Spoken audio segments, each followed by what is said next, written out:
Oke guys, welcome to Daily Charting with Toshi, di mana kita akan daily chart your favorite cryptocurrencies. Oke guys, dalam 24 jam terakhir, cryptocurrency market kembali lagi minus. Ya tipis sih, hanya 1%. Tapi overall kalau kita lihat secara total crypto market cap-nya, memang masih di daerah situ-situ saja, 2,2 something. Ya. Berarti mungkin lebih masuknya ke sideways lah ya. Nah kalau kita lihat, walaupun harganya masih di situ-situ saja, tetapi yang menjadi satu concern adalah Bitcoin sudah close weekly. Dan close weekly-nya di bawah dari bull support band. Nah, ya, mungkin ada yang bertanya-tanya, Bang, gimana nih Bang? Kan udah close nih. Next-nya gimana? Support selanjutnya seperti apa? Nah, nanti kita akan bahas lebih jelas di belakang ya. Tetapi pada sekarang kita akan mungkin membahas dulu mengenai news-news ya. Dan juga update mengenai si Crypto Fear and Greed Index. Tapi sebelum itu kita lihat juga ya. Yang gue ingin note adalah Ethereum. Ethereum bertahan di atas dari angka 4 ribuan. Dimana kemarin sempat 3.000 something. Ya, berarti Ethereum cenderung nggak ketarik separah Bitcoin lagi. Ya, dia masih bisa lebih bertahan. Dan malah dalam 24 jam terakhir dia ada plus sebesar 1,08%. Ya. Nah, mungkin yang bertanya-tanya kenapa bisa seperti ini. Karena seperti yang gue sudah bahas mungkin sudah beberapa minggu lalu ya, di mana Ethereum itu tokenomicsnya sekarang semakin bagus dengan EIP 1559 ya, di mana ada burn fee ya, dan burn fee ini tentunya sangat berpengaruh terhadap net issuance dari Ethereum. Nah, semakin kecil atau bahkan kalau sampai minus net issuance dari satu aset, itu dia akan semakin baik secara supply demand-nya. Artinya apa? Kalau sampai minus, supply dia berkurang gitu. Jadi dia bukan cuma nggak ada inflasi, tetapi malah inflasi dia minus. Oke, dan selanjutnya kita lihat Fear and Greed Index ya, di mana kita sekarang sudah masuk ke area extreme fear dan sudah 2 hari ini di bawah dari 20. Ya. Biasanya ya, ini tapi baik lagi ini bukan sebagai sebagai indikator untuk beli ya, bukan seperti itu, tetapi ini bisa menjadi satu indikasi tambahan. Rata-rata saat Bitcoin gitu ya, itu mencapai extreme fear di bawah 20-an, itu historically seringkali menjadi tempat-tempat yang bagus untuk kita akumulasi Bitcoin gitu ya. Jadi ya buat kalian yang sudah pasang buy limit atau sudah kena ya bisa tenang-tenang aja sih. Kalau gue pribadi gini, tetap tenang apapun yang terjadi. Ya jangan terlalu mencampurkan emosi kita dalam trading. Gitu. Mau dia turun ya sudah. Kita bukan yang punya market. Jangan kita stres, aduh kenapa sih Bitcoin turun? Kenapa turun? Harusnya naik. Kita nggak bisa atur. Gitu ya. Market bukan punya kita. Ya. Nah, selanjutnya kita akan lihat berita mengenai hack dari Bitmart ya. Oke, dan seperti yang kita lihat, cryptocurrency market ini seperti sudah jatuh, ketimpan tangga dan tangganya meledak ya. Kita udah kena isu terus-terusan ya, dari pertama kena isu urusan tapering, di mana katanya tapering bakal tahun depan, Juni atau Juli, tiba-tiba dipercepat jadi Desember. Lalu setelah itu kena lagi urusan Evergrande, ya Evergrande gagal bayar, ya mulai turun lagi. Udah nge-crash, sekarang kita lihat ada apa lagi di sini. Exchange Bitmart kena hack, 196 juta US dollars. Ya mal kadang-kadang memang seperti ini, gitu ya. Cukup convenient gitu kadang-kadang. Berita-berita buruk tuh berbarengan semua. Apakah ini bisa jadi teori konspirasi atau enggak ya nggak tahu lah ya. Tapi intinya adalah seringkali di dunia kripto tuh bad news suka bareng-bareng datangnya ya. Sekarang kita akan bahas lebih dalam ya. Jadi kalau kita lihat Bitmart ini sudah mengeluarkan statement bahwa withdrawals itu akan diberhentikan dulu sementara, akan disuspend. Ya. Kenapa? Karena mereka sedang ada security review. Dan security review ini akan dibawa oleh PackShield ya. Nah, PackShield ini mengatakan bahwa Sabtu lalu ini sudah ada sudah ada sedikit aktivitas yang mencurigakan. Di mana salah satu address yang milik Bitmart ini terus-terusan mengeluarkan belasan sampai puluhan juta US dollar ke address yang bisa kita cek di Etherscan, yang sekarang disebut sebagai Bitmart hacker ya.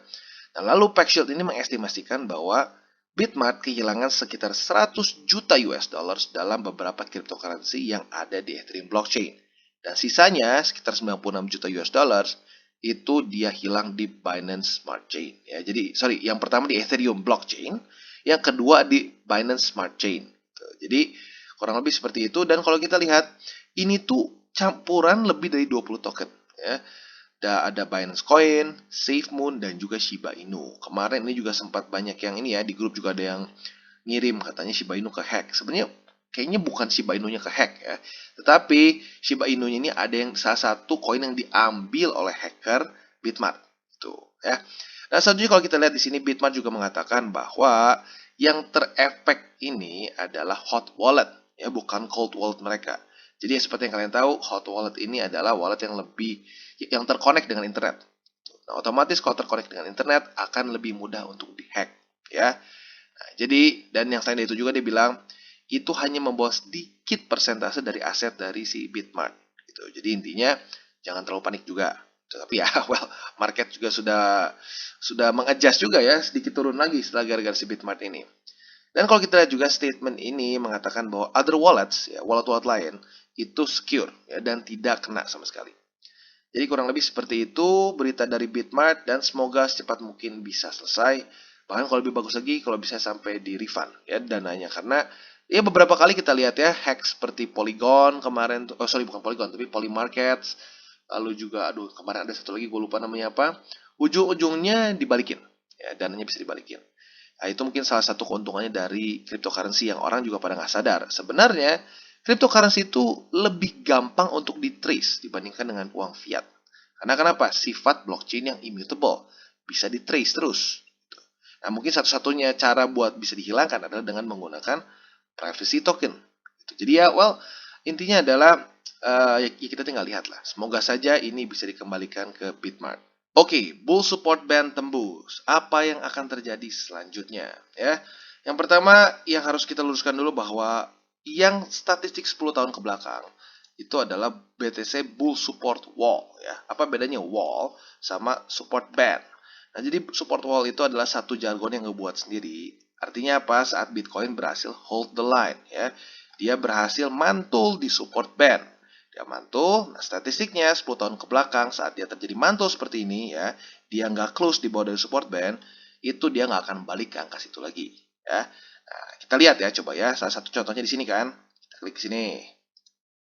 Lalu kalau ke belakang gimana? Di belakang lagi kita bisa lihat contohnya terdekat di sini, yaitu di 2020 Agustus. Saat dia berhasil nahan, dia nggak close di bawah dari bull support band, yang terjadi adalah, lihat, Bitcoin nggak pernah menyentuh angka sini lagi, ya, nggak pernah menyentuh sini lagi. Kalau kita ke belakang lagi, yang dia berhasil menahan lagi di mana? Di sini gagal ya, tuh tembus. Jadi bukannya dia nggak bisa tembus. Kalau tembus sudah berkali-kali kok. Nah, kalau dia berhasil nahan, itu yang baru menarik. Contoh di mana lagi ya? Yang dia berhasil menahan. Ini dia berhasil tahan di sini. Pertanyaan gue, apakah Bitcoin pernah ke angka 2931 lagi? No, ya. Nah, ini yang menarik dari si statistik si ini, BTC Bull Support Wall ya. Wall yaitu tembok ya. Nah, karena kita di sini saat dia bear market pun dia nyaris kena tapi ujung-ujungnya nggak kena. Gitu ya, bahkan week pun nggak sampai kena. Jadi artinya apa? Jangan sampai salah paham gitu. Support wall dengan support band itu dua hal yang berbeda gitu ya. Jadi support wall itu menjadi tembok apabila dia berhasil menahan support band ya. Jadi seperti itu. Nah, sekarang mungkin jadi pertanyaan adalah, Bang, gimana nih? Sini kan udah tembus nih. Apa yang harus dilakuin supaya bisa bertahan? Sebenarnya simpel sih. Kalau kita lihat di sini kan dengan jelas MA50 sekarang menjadi support makro dari Bitcoin ya. MA50 di weekly tepatnya ya.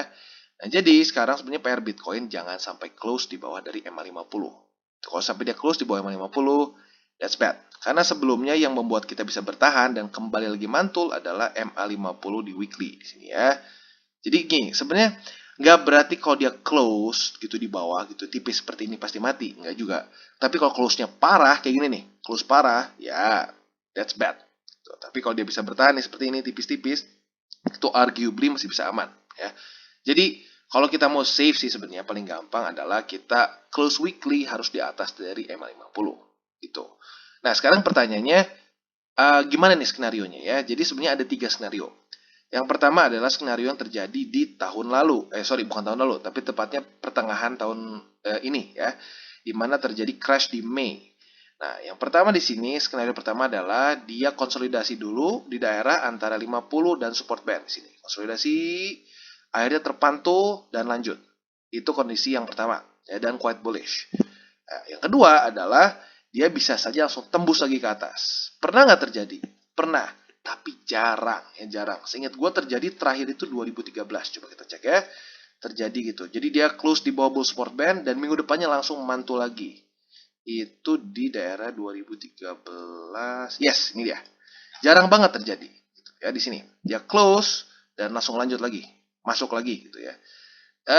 Ini skenario yang mungkin kecil kemungkinan terjadi karena kenapa, dari data-data sebelumnya gue baru ketemu satu ini gitu ya, di mana dia close di bawah dan langsung mantul lagi ke atas gitu. Jadi mungkin nggak mungkin, secara statistik pernah terjadi tetapi jarang gitu ya. Jadi itu yang kedua.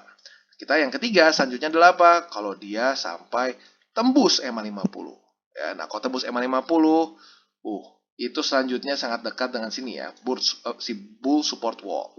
Nah, kalau sampai bull support wall ini tembus, berarti statistik Bitcoin selama 10 tahun pecah.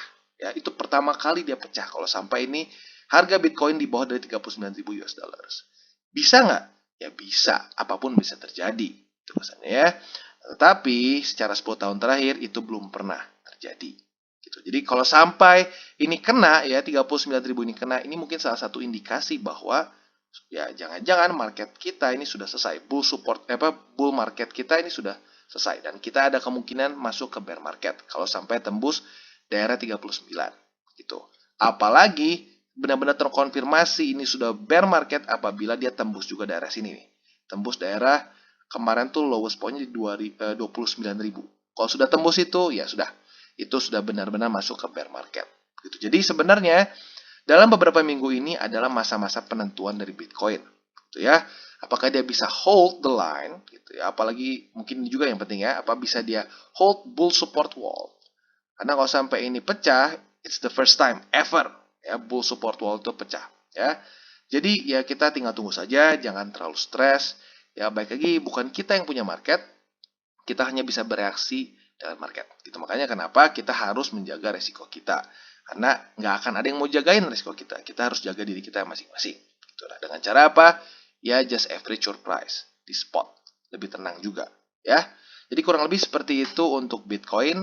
Dan overall, ya sekarang technically speaking masih oke. Ya masih oke. Kalau sudah mulai nembus ini, that's bad. Oke, dan selanjutnya ke Luna, di mana kita bisa lihat Luna sudah mulai terkoreksi ya. Kita lihat di weekly, bagi kalian yang sudah dapat SOP kemarin untuk TP, berarti kalian TP di sekitar 67 dolar ya. Nah, sekarang kalau kita lihat di daily, dia sepertinya sudah siap nih untuk untuk koreksi sampai ke EMA 20 di daily. Jadi buat kalian yang belum beli Luna kalian atau belum kena nih waktu kemarin di sini, bisa kembali lagi pasang di EMA 20 di daily ya. Nah, tapi baik lagi itu masuk lebih ke konservatif. Bagi kalian yang lebih agresif, bisa selalu ada H4 ya, di mana ada bisa pantulan di MA 50. Terakhir dia kepantul di 50. Mungkin saja sekarang kepantul lagi di 50 ya. Jadi buat kalian yang lebih agresif, bisa lagi pasang di MA 50 di 4 hourly chart. Jadi kurang lebih seperti itu, dan overall bisa dibilang Luna ini jauh lebih baik lah dibandingkan beberapa aset lain. Dimana dia cenderung nggak peduli dengan Bitcoin jatuh kemarin ya. Dia Bitcoin jatuh malah bikin new all time high. Yeah, that's really cool. Dan bisa dibilang walaupun ini masuk ke anomali, tapi ya baik lagi karena menurut gua Luna juga secara fundamental it's cool ya. Dan buat kalian yang belum nonton bisa cek di review playlist gua mengenai kripto ini ya, spesifiknya mengenai Luna. Lu bisa cari di sana. Jadi kurang lebih seperti itu untuk Luna, dan overall ya unik sih. Luna ini cukup unik karena yang lain semantap-mantapnya gitu dia hanya bertahan. Tapi kalau Luna malah bisa sampai bikin new all time high, and that's really cool. Oke, selanjutnya Solana, di mana kita bisa lihat sepertinya Solana benar-benar terbentuk pola double top ya. Walaupun bisa dibilang belum konfirmasi juga karena dia belum ada retest ya. Tapi sudah mulai terlihat dengan jelas dia terbentuk double top. Sekarang yang terjadi apabila dia naik lagi dan terpantul oleh EMA 20, terus seperti itu ya sudah, berarti benar-benar sudah terkonfirmasi Solana terkena pola double top. Nah, untuk Solana menginvalidasi in double top, ya dia harus membuat movement seperti ini kurang lebih. Naik. Nah, dia harus bikin satu posisi high yang lebih tinggi daripada di sini. Kalau terjadi seperti ini berarti sudah invalid, itu sudah tidak termasuk lagi double top. Ya, gue berharapnya sih gini ya. Tapi ya baik lagi, kita nggak boleh menghiraukan kemungkinan ini benar-benar terjadi double top. Karena baik lagi, trading itu bukan kita berharap-harap. Trading itu kita harus realistis dan melihat semua probabilitasnya, kemungkinan naik maupun kemungkinan turunnya. Ya. Nah sekarang pertanyaannya gini, Bang, Gua nggak apa-apa bang, gua pokoknya pengen akumulasi Solana aja. Menurut lu di mana yang bagus posisi supportnya? Well, technically, seperti yang gue bilang beberapa DCWT gue sebelumnya, ini bisa menjadi satu daerah akumulasi lo, yaitu di daerah 185 lah kalau gue buletin ya, $185, di mana itu adalah support Fibonacci 61,8%. Ya, tapi ingat, jangan lu all in di sini, jangan lu full leverage di sini. Itu karena apa? Yang nggak ada confluence-nya nggak terlalu besar. Ini cuma confluence antara Bollinger Band dengan si Fibonacci support. Ya, ya kalau gue pribadi, patokan utama tetap moving average. Gitu ya. Oke, dan selanjutnya Ethereum. Dimana kita bisa lihat Ethereum is quite okay, ya, walaupun masuknya ke sideways. Tetapi dia bisa bertahan di atas daerah 4.000 US dollars ya. Jadi that's good karena 4.000 itu harusnya menjadi satu support psikologis untuk Ethereum ya. Nah, sekarang kalau kita lihat Ethereum di 2 hari lalu itu ngedrop sempat sampai ke 3.529. Ya, kalau gue pribadi, gue paling rendah tuh dapat kemarin tuh cuma di 4.000 karena gue buy limitnya di situ ya. Jadi overall ya oke sih, masih profit, tapi nggak dapat sampai paling bawahnya ya. Nah, sekarang selanjutnya pertanyaannya, apa yang harus menjadi PR untuk Ethereum? PR-nya sebenarnya simple, jangan dipukul oleh MA20. Seperti yang sudah kita bahas, MA20 di time frame manapun adalah si tukang pukul ya. Di weekly tukang pukul, di 4 hourly tukang pukul. Kalau sampai kita sedang downtrend dan dipukulin terus oleh MA20, that's bad ya. Jadi PR utama adalah jangan sampai dipukulin sama MA20. Dan PR kedua mungkin kalau masuk ke 4 hourly chart gitu ya, ya dia harus mulai nembus nih. Karena di 4 hourly chartnya udah mulai dipukulin jujurnya nih. Jadi harus mulai nembus 20, 50, dan 200 ya. Paling bagus sih kalau sampai sudah ketembus tiga-tiganya dan mulai menemukan support di MA 200 di 4 hourly chart. Itu salah satu skenario terbaik untuk Ethereum ya. Nah, jadi kalau untuk kalian yang ingin pasang harga untuk average Ethereum, bisa saja tetap pasang di daerah 4.000 US dollars ya. Mana in theory itu adalah satu harga yang menjadi support psikologis ya, dan dibantu juga dia ada di daerah sini, di bawahnya sedikit di daerah 3.946, di mana itu adalah previous high-nya dia ya. Jadi kurang lebih seperti itu untuk Ethereum dan overall it's quite good ya dibandingkan dengan beberapa aset lain ya. Oke, selanjutnya mana ya? Kita bisa lihat mana sedang turun. Jadi MA20 sepertinya kembali menjadi resisten untuk mana ya. Dan kalau kita lihat di sini dia sepertinya semakin dekat dengan MA50. Jadi bagi kalian yang lupa kemarin pasang buy limit di MA50 bisa kembali lagi pasang di situ ya. Tapi jujurnya ini normal. Ya, ini dia alasannya kenapa gue bilang jangan paksain beli di resisten. Kemarin-kemarin tuh jujur kan banyak yang FOMO kan. Banyak banget yang FOMO di daerah mana, Sandbox, dan koin-koin metaverse lain. Mereka maksain beli di resisten. Padahal ya seperti kita lihat ya. Jelek-jeleknya kalau lu tunggu di support nih. Misal lu beli buy limit di sini aja. Sekarang tuh masih nggak minus. Tapi kalau lu paksain waktu nge-pump di daerah sini, ya lihat sekarang sudah minus. Jadi balik lagi, sejelek-jeleknya lu beli di support, itu masih lebih bagus dibanding lu paksain beli di resisten ya. Nah, jadi kurang lebih untuk Decentraland seperti yang gue tadi sudah omongin di depan, yaitu adalah pasang buy limit di MA50. Dan sekali lagi bukan untuk all in ya, bukan untuk all in, tapi untuk meng-average harga. Ya, itu ada di daerah sekarang $3 lah kalau gue buletin. Lebih tepatnya $2.97. Tapi kalau gue pribadi mending kasih sedikit jarak lah supaya andaikan dia cuma nge-weak dan ya takutnya sakit hati kayak kemarin ini ya, kayak kemarin apa tuh kalau salah ya, Luna kayaknya, dimana dia aduh tipis banget nyaris kena si MA20, jadi mendingan kasih jarak dikit ya. Jadi bagi kalian yang pengen average harga mana bisa di daerah $3 untuk di MA50 ya. Jadi kurang lebih seperti itu untuk mana, dan kalau kita lihat di weekly-nya sekarang udah masuk ya ke Bollinger Band and that's good. Nah, kalau kita beli di daerah daerah $3 berarti di sini ya. Ya resikonya masih ya sebenarnya lumayan sih ya, masih kayak bisa 41% gitu kalau sampai ngedrop tiba-tiba. Tapi ya well, baik lagi kalau averaging sih ya, kalau lu nge-average ya oke ya. Oke, dan selanjutnya FTM, ditinggalin sebentar, ditinggalin 2 hari, ternyata jebol ya, dimana gue sudah note sebelumnya daerah support yang harus ditahan oleh Phantom adalah $1 lebih 67 sen, tetapi ternyata tembus ya. Jadi untuk Phantom seperti apa ya, seperti yang gue bilang ya, kalau dia tembus siap-siap ada kemungkinan resiko bisa sampai ke daerah sini $1.37 sen ya. Nah, jadinya sekarang pertanyaannya apa yang harus dilakukan oleh Phantom? Ya, yang harus dilakukan oleh Phantom sebenarnya ya harusnya menemukan support ya, karena di daily-nya bahkan dia buka aja open daily itu di luar dari Bollinger Band di bawah. Ya itu sebenarnya oversold banget sih. Ya oversold banget. Berarti ya moga-moga kalau perlu nggak perlu sampai sini. Nggak perlu sampai kena $1.30. Ya moga-moga dia bisa cukup tahan dan mantul lagi tuh, sebelum kena di sini. Jadi kurang lebih untuk Phantom seperti itu, dan gua pribadi seperti yang gua bilang beberapa DCOT sebelumnya di mana gua bahas Phantom, jangan dulu masuk. Tunggu sampai dia ada pola-pola reversal ya. Bisa macam-macam pola-pola reversalnya ya. Mungkin dia bisa engulfing, atau kalau mau lebih pasti lagi tunggu sampai dia membuat higher high dan higher low gitu ya. Jadi kurang lebih seperti itu untuk Phantom, lebih ke wait and see. Dan overall ya baik lagi Bitcoin jatuh, yang lain cenderung jatuh.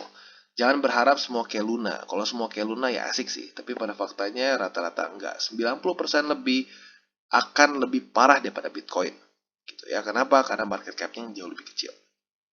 Jadi kurang lebih seperti itu untuk Phantom. Dan bagi kalian yang sudah invest di Phantom karena ya fundamentalnya yang bagus, ya bertahanlah. Gitu ya. Jadi kurang lebih seperti itu untuk Phantom. Oke, dan selanjutnya Cardano. It's doing really bad. Ya, secara TA, it's doing really, really bad. Dimana kita lihat dia seharusnya kemarin sudah lumayan bagus padahal ya. Di weekly-nya dia sudah bisa bertahan di atas EMA50. Dia terpantul. Tetapi kita bisa lihat dipukul oleh 20 dan langsung turun. Ya. Jadi ya kita ya seperti yang gue sudah sering bilang ya.